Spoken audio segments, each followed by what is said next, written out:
جو میں نے آپ حضرات کے سامنے تلاوت کی ہے، جس کے اندر اللہ تعالیٰ نے حضور پاک صلی اللہ علیہ وسلم کی معراج کا تذکرہ فرمایا ہے، اور یہ معراج یہ حضور پاک صلی اللہ علیہ وسلم کا بہت بڑا معجزہ بھی ہے، بہت بڑی خصوصیت بھی ہے، اور یہ آپ علیہ الصلوۃ والسلام کے علاوہ کسی اور کو اللہ نے اس طرح کی معراج عطا نہیں فرمائی۔ اللہ تعالیٰ قرآن پاک میں ارشاد فرماتے ہیں، سبحان الذی اسری بعبدہ لیلا من المسجد الحرام الی المسجد الاقصی، کہ وہ پاک ہے وہ ذات کہ جس نے اپنے بندے کو یعنی حضور پاک صلی اللہ علیہ وسلم کو رات کے وقت مسجد حرام سے لے کر مسجد اقصی تک کی سیر کروائی۔ حضور پاک صلی اللہ علیہ وسلم کا یہ بہت بڑا معجزہ ہے کہ حضور پاک صلی اللہ علیہ وسلم کی یہ معراج اس انداز کے ساتھ ہوئی کہ نظام کائنات کو کچھ دیر کے لیے روک دیا گیا، اور اس کائنات کے نظام کو روک کر یہ حضور پاک صلی اللہ علیہ وسلم کو اللہ تعالیٰ نے آسمانوں پر بلایا، اور پھر وہاں آسمان کی، جنت کی، عرش معلیٰ کی اور ان تمام جگہوں کی سیر کروائی، اور حضور پاک صلی اللہ علیہ وسلم کے واپس اپنے مکان میں تشریف لانے تک کائنات کا نظام رکا رہا، ہر چیز اپنی اپنی جگہ پر جم گئی، ہر چیز اپنی اپنی جگہ پر رک گئی، کوئی چیز بھی آگے نہیں چلی، گھڑیاں بھی اپنی جگہ پر رک گئی۔ اس زمانے میں بے شک گھڑیاں نہیں تھیں، لیکن ایک وقت کی ترتیب ضرور تھی، تو یہ وقت اپنی جگہ پر رک گیا، آگے نہیں چلا۔ حضور پاک صلی اللہ علیہ وسلم جس عرصہ تک یہ سیر ہوئی اس وقت تک کائنات کا نظام رکا رہا، اور جب آپ علیہ الصلوۃ والسلام واپس تشریف لائے تو کائنات کا نظام اسی جگہ سے آگے چلا جس جگہ سے حضور پاک صلی اللہ علیہ وسلم کی روانگی کے وقت کائنات کا نظام رکا تھا۔ اور یہ اللہ تعالیٰ نے حضور پاک صلی اللہ علیہ وسلم کو آسمانوں پر بلا کر معراج کروائی۔ اس سے پہلے بھی انبیاء علیہم الصلاۃ والتسلیمات کو اللہ تعالیٰ نے مختلف جگہوں پر بلایا، وہاں ان کو کتاب بھی دی، وہاں ان کو احکامات بھی دیے، وہاں امت کے لیے جو ہدایات ان کے لیے آئی تھی وہ ساری عطا فرمائی، اور حضرت داؤد علیہ الصلوۃ والسلام کو اللہ تعالیٰ نے ارشاد فرمایا کہ آپ 40 دن تک اپنے عبادت خانے میں ہی بیٹھیں، باہر نہ جائیں، وہیں پر ہی ہم آپ کو کتاب بھی دیں گے، اور آپ کو آپ کی امت کے لیے احکامات اور اس کا طریقہ کار بھی بتا دیا جائے گا۔ حضرت موسیٰ علیہ الصلوۃ والسلام کو اللہ تعالیٰ نے فرمایا کہ آپ طور پہاڑ پر آ جائیں، وہاں آپ کو کتاب بھی ملے گی، اور اس کے ساتھ ساتھ آپ کو جو بقیہ یعنی امت کے احکامات ہیں وہ بھی آپ کو وہاں پر دے دیے جائیں گے۔ تو وہاں مختلف انبیاء علیہم الصلوۃ والتسلیمات کو مختلف جگہوں پر بلایا، یا ان کو کسی ایک جگہ پر پابند کیا کہ آپ یہاں دوسرے لوگوں سے علیحدہ ہو کر بیٹھ جائیں، ہم آپ کے ساتھ بات بھی کریں گے اور آپ کو کتاب بھی دیں گے، احکامات بھی دیں گے۔ لیکن کسی بھی نبی کو اللہ تعالیٰ نے اپنی زیارت نہیں کروائی، اور یہ زیارت صرف اور صرف حضور پاک صلی اللہ علیہ وسلم کو کروائی، اور اس زیارت کے لیے اللہ تعالیٰ نے حضور پاک صلی اللہ علیہ وسلم کو آسمانوں پر اور عرش پر بلایا اور وہاں آپ تشریف لے گئے اور وہاں جا کر یہ زیارت کروائی۔ حضور پاک صلی اللہ علیہ وسلم جب یہاں سے روانہ ہوئے، مکہ مکرمہ سے روانہ ہوئے، تو حضرت جبرائیل علیہ السلام جنت سے براق، ایک سواری کا نام ہے، وہ اپنے ساتھ لے کر آئے تھے، اور یہ براق ایسی تیز سواری تھی کہ جس جگہ اس کی نظر پڑتی تھی وہیں اس کا قدم پڑتا تھا۔ آدمی اگر کھلے میدان میں ہو تو اس کی نظر عام آدمی کی بھی بہت دور تک جاتی ہے، بہت دور نظر جاتی ہے، تو جہاں نظر پڑتی تھی آخری نظر کی انتہا ہوتی تھی، وہاں اس کا پہلا قدم ہوتا تھا۔ اتنی تیز ترین سواری پر جو جنت سے لائی گئی تھی، حضور پاک صلی اللہ علیہ وسلم اس سواری پر تشریف فرما ہوئے اور بیت المقدس تشریف لے گئے۔ وہاں اللہ تعالیٰ نے ساری انبیاء علیہ السلام کو اکٹھا فرمایا اور حضور پاک صلی اللہ علیہ وسلم کو مسلح پر کھڑا کروا کر تمام انبیاء علیہ السلام نے پیچھے آپ کی نیت باندھی اور حضور پاک صلی اللہ علیہ وسلم نے ان تمام انبیاء کرام کی امامت کروائی۔ یہ اصل میں پوری امت کو، دنیا انسانیت کو یہ پیغام دینا مقصود تھا کہ حضور پاک صلی اللہ علیہ وسلم جہاں وجہ کائنات ہیں، جہاں تمام کے سردار ہیں، وہاں تمام انسانیت کے اندر انبیاء علیہ الصلوۃ والتسلیمات بھی ہیں کہ آپ انبیاء کے بھی امام ہیں۔ آپ سب کے سردار ہیں، سب کے سردار ہوتے ہوتے یہاں تک کہ آپ انبیاء کے بھی سردار ہیں۔ اللہ تعالیٰ کی ذات عالی کے بعد جو سب سے بڑا درجہ ہے وہ اللہ تعالیٰ نے حضور پاک صلی اللہ علیہ وسلم کو عنایت فرمایا تھا، اور یہی وجہ ہے کہ جب حضرت آدم علیہ السلام کو دنیا کے اندر بھیج دیا گیا، جنت سے وہاں سے روانہ کیا اور اس دنیا کے اندر بھیج دیا، تو وہ ایک چھوٹی سی اجتہادی غلطی کر کے آئے تھے کہ اللہ تعالیٰ نے جس چیز کو کھانے سے منع فرمایا تھا اسی کو ہی وہ کھا لیا، اور یہ ایک اجتہادی غلطی ہے۔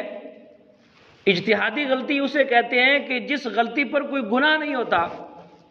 لیکن اگر وہ نہ کرتے تو زیادہ اچھا تھا، کر لیا ہے تو یہ کوئی اچھی بات نہیں ہوئی، اس لیے اللہ تعالیٰ نے فرمایا کہ میرے حکم کی نافرمانی تو ہو گئی، کسی بھی طریقے سے ہوئی، تو اب آپ دنیا میں چلے جائیں اور دنیا کے اندر جا کر روئیں اور اپنے رب سے معافی بھی مانگیں، اور پھر پہلے تو جنت کے اندر بھیج دیا گیا تھا کہ آپ جنت میں رہیں گے، اب آپ کو جنت سے نکال کر دنیا کے اندر بھیجا گیا ہے، آپ کے لیے واپسی یہی جنت ہے، واپسی بھی یہی جنت ہے، لیکن اب آپ کو تھوڑی سی محنت بھی کرنی پڑے گی اس جنت میں آنے کے لیے۔ اس جنت کے اندر آنے کے لیے آپ کو محنت کرنی پڑے گی، اور آپ اس دنیا کی زندگی کے اندر رہتے ہوئے محنت کریں گے، اور محنت کر کے جو آدمی اس محنت میں کامیاب ہوگا اس کو واپسی پر جنت دے دی جائے گی، اور جو اس محنت میں ناکام ہوا، کامیاب نہ ہو سکا، اس کو واپسی پر جنت نہیں ہے بلکہ جہنم کے اندر بھیج دیا جائے گا۔ تو آدم علیہ السلام جب اس دنیا میں تشریف لائے تو اپنی اس غلطی کی اپنے رب سے معافی مانگ رہے تھے، ایک عرصہ ہو گیا کوئی جواب نہیں آیا، بالآخر لمبا واقعہ ہے، مختلف انداز کے ساتھ جو دعائیں مانگی گئی ہیں آدم علیہ السلام نے، کسی دعا کا بھی جواب نہیں آیا، تو بالآخر حضرت آدم علیہ السلام نے حضور پاک صلی اللہ علیہ وسلم کا نام لے کر اللہ تعالیٰ سے دعا مانگی کہ اللہ، میں حضور پاک صلی اللہ علیہ وسلم کا نام لے کر آپ سے دعا مانگتا ہوں، اب تو آپ میری دعا کو قبول فرما لیں۔ تو اب اللہ تعالیٰ کی طرف سے جواب آیا، جب حضور پاک صلی اللہ علیہ وسلم کا نام مبارک لیا تو اب اللہ تعالیٰ کی طرف سے جواب آیا کہ اب آپ بتائیں آپ کیا چاہتے ہیں؟ کہا کہ میں معافی چاہتا ہوں۔ تو یہ جو جس شخصیت کا آپ نے نام لیا ہے میرے سامنے، یہ آپ کو کیسے پتہ ہے؟ اس نام کے ساتھ آپ کی واقفیت کیسے ہوئی؟ تو حضرت آدم علیہ السلام نے عرض کیا کہ یا اللہ، یہ نام جب میں جنت میں تھا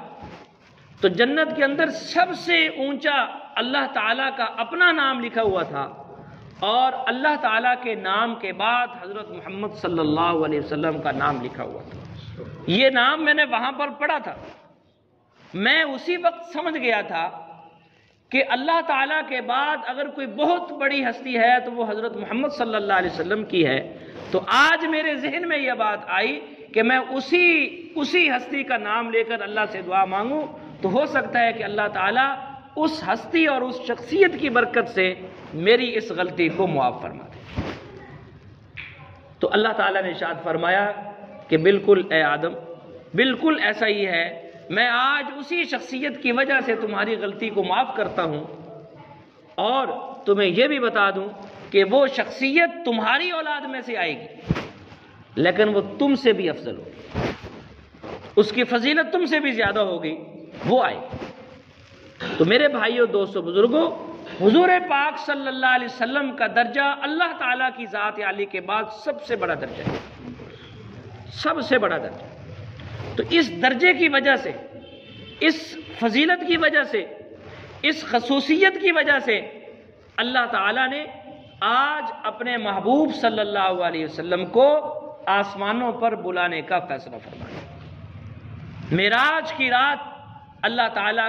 کی جانب سے یہ پیغام آیا کہ آپ تشریف لائیں۔ تو اسی وجہ سے اللہ تعالیٰ نے یہ بھی حکم فرمایا کہ سارے انبیاء پر بھی یہ بات حقیقت کے اعتبار سے واضح ہو جائے کہ حضور پاک صلی اللہ علیہ وسلم بے شک سب سے آخر میں آئے ہیں، لیکن وہ تمام انبیاء کے امام، اور حقیقت میں امامت کروا کر سارے نبیوں کو یہ بتا دیا گیا کہ آپ انہی کے مقتدی ہیں، یہی آپ کے امام۔ آسمانوں پر بلایا، اور پھر عرش پر بلایا، جنت کی سیر کروائی، جنت کی زیارت کروائی، اور پھر مختلف مقامات پر جہنم کے اندر بھی جو بعض لوگوں کو سزائیں دی جا رہی تھیں ان کا بھی دور سے معائنہ کروایا۔ جو لوگ اس دنیا کے اندر رہتے ہوئے غیبت کرتے تھے ان کی سزا بھی دکھائی گئی، جو لوگ اس دنیا کے اندر رہ کر دھوکہ اور فراڈ کرتے تھے ان کی سزا بھی دکھائی گئی، جو لوگ اس دنیا کے اندر رہتے ہوئے اللہ کو نہیں مانتے تھے، اللہ کے رسول صلی اللہ علیہ وسلم کو نہیں مانتے تھے، ان کو جو سزائیں ہیں وہ بھی وہاں پر دکھائی گئیں۔ دنیا کے اندر پیدا ہونے والے جتنے بھی جرائم ہیں ان تمام جرائم کی سزا اللہ نے وہاں پر دور سے دکھائی کہ یہ جرم ہے اور یہ اس جرم کی سزا ہے، جو آدمی بھی یہ جرم کرے گا اس کو آخرت کے اندر اس سزا کا سامنا کرنا پڑے گا۔ پھر اس کے بعد ان تمام مقامات پر حضرت جبرائیل علیہ السلام ساتھ تھے۔ ساتوں آسمانوں کی سیر کے دوران بھی حضرت جبرائیل علیہ السلام ساتھ تھے، اور جب جنت کی سیر کروائی گئی تب بھی حضرت جبرائیل علیہ السلام ساتھ تھے، جب جہنم کو دور سے دکھلایا گیا تب بھی حضرت جبرائیل علیہ السلام ساتھ تھے، اور جب عرش پر بلایا اور سدرۃ المنتہا پر بلایا تو اب جبرائیل علیہ السلام کی اپنی بریک بھی لگ گئی۔ جبرائیل علیہ السلام نے عرض کیا کہ یا رسول اللہ، اب یہ سدرۃ المنتہا آگے یہ آخری کنارہ ہے، اس سے آگے اب میں بھی نہیں جا سکتا، اب یہاں تک تو میرا آپ کا ساتھ تھا،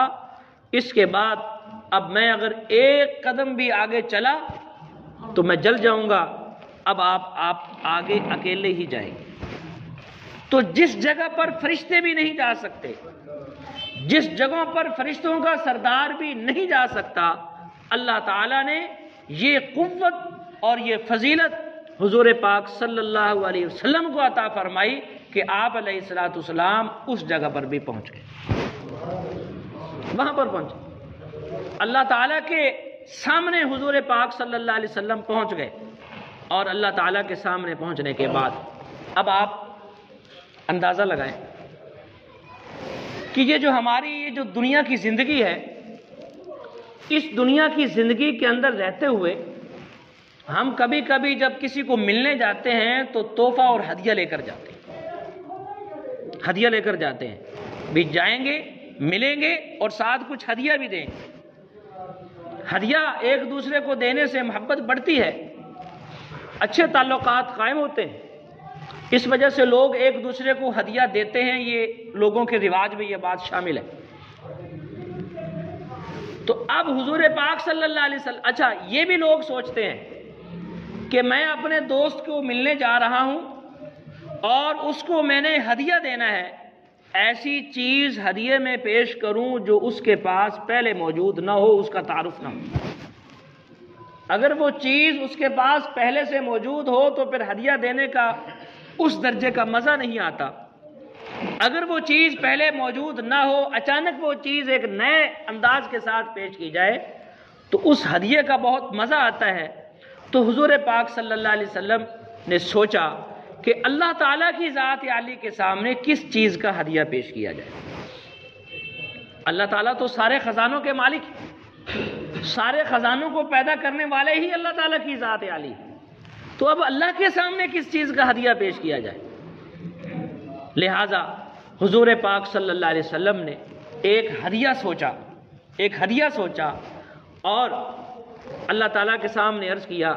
کہ یا باری تعالیٰ، ایک ہدیہ لے کر میں آپ کے پاس آیا۔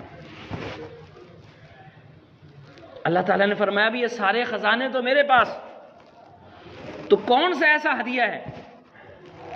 حضور پاک صلی اللہ علیہ وسلم نے فرمایا کہ یہ ایک ایسی چیز، ایسا ہدیہ ہے کہ جو آپ کی شیان شان نہیں ہے، وہ آپ اپنے پاس اس کو رکھتے ہی نہیں ہیں، اس لیے وہ ہدیہ میں آپ کے پاس لے کر آیا ہوں۔ اور وہ ہدیہ کیا ہے؟ التحیات للہ والصلوات والطیبات، یہ ہدیہ ہے۔ یہ ہدیہ کیا ہے؟ یہ ہدیہ ہے کہ تمام بدنی عبادتیں اللہ کے لیے ہیں۔ اب عبادت اللہ تعالیٰ نہیں کرتے، اللہ تعالیٰ کو عبادت کرنے کی ضرورت نہیں ہے، عبادت تو ہم نے کرنی ہے، اللہ کو راضی کرنے کے لیے کرنی ہے۔ لہٰذا یہ بدنی عبادت اللہ کے ذمے نہیں ہے، ہمارے ذمے ہے۔ اس وجہ سے فرمایا کہ یہ بدنی عبادت لے کر حاضر ہوا۔ اور دوسرے نمبر پر تمام قولی عبادتیں جو منہ سے بولتے ہیں، ہم تلاوت کرتے ہیں، ذکر کرتے ہیں، دیگر نیک اعمال کو بولتے ہیں، پڑھتے ہیں، یہ تمام عبادتیں بھی آپ کے سامنے لے کر آیا ہوں۔ اور تمام مالی عبادتیں بھی آپ کے سامنے لے کر آیا ہوں، جس میں زکوٰۃ ہے، صدقہ ہے، خیرات ہے، عشر ہے، قربانی ہے اور حج کے موقع پر کا خرچہ ہے، یہ ساری میری مالی عبادتیں ہیں۔ یہ ساری عبادتیں بھی آپ کی خدمت میں لے کر آیا، جو کہ آپ کی شیان شان نہیں ہے اور آپ کے ذمے یہ سارے امور نہیں ہیں۔ اللہ تعالیٰ نے فرمایا کہ آپ بہت اچھا اور بہترین ہدیہ لے کر آئے ہیں۔ اس خوشی کے بعد اللہ تعالیٰ نے سلام کیا، السلام علیکہ ایھا النبی ورحمۃ اللہ وبرکاتہ، کہ اے میرے پیارے نبی، آپ پر سلامتی ہو، آپ پر اللہ تعالیٰ کی جانب سے رحمت ہو، آپ پر اللہ تعالیٰ کی جانب سے برکتیں ہوں۔ آپ یہاں آج میرے پاس آئے ہوئے ہیں، اس عرش پر آئے ہوئے ہیں جہاں کوئی نہیں آ سکا، جہاں پر کوئی فرشتہ نہیں آ سکا، جہاں پر دنیا کا کوئی انسان سوچ بھی نہیں سکتا، کسی کی سوچ کے اندر بھی یہ بات نہیں آ سکتی۔ آپ آج وہاں میرے پاس پہنچے ہوئے ہیں، ہدیہ بھی لے کر آئے ہیں، اس لیے میری جانب سے آپ پر سلامتی بھی ہو، میری جانب سے آپ پر رحمتیں بھی ہوں اور میری جانب سے آپ پر برکتیں بھی ہوں۔ لیکن حضور پاک صلی اللہ علیہ وسلم اللہ تعالیٰ کا یہ سلام، یہ رحمت، یہ برکت وصول کرنے کے بعد اس پر اکتفا نہیں کیا، بلکہ اپنی امت کو بھی اپنے ساتھ وہاں پر بھی یاد رکھا۔ اب امت وہاں پر بھی یاد ہے۔ ہمارے ہاں تو کوئی آدمی ہمارے ساتھ بڑا اچھا تعلق ہو، بڑی دوستی ہو، بڑا آپس میں محبت پیار ہو، لیکن اچانک اس کو کوئی بڑا عہدہ مل جائے اور وہ بڑا عہدہ یعنی کہ اس بڑے عہدے پر پہنچ جائے تو عام طور پر اس کو نیچے والا تعلق بھول جاتا ہے۔ وہ کہتا ہے میں تو جانتا ہی نہیں، پرانی بات ہو گئی،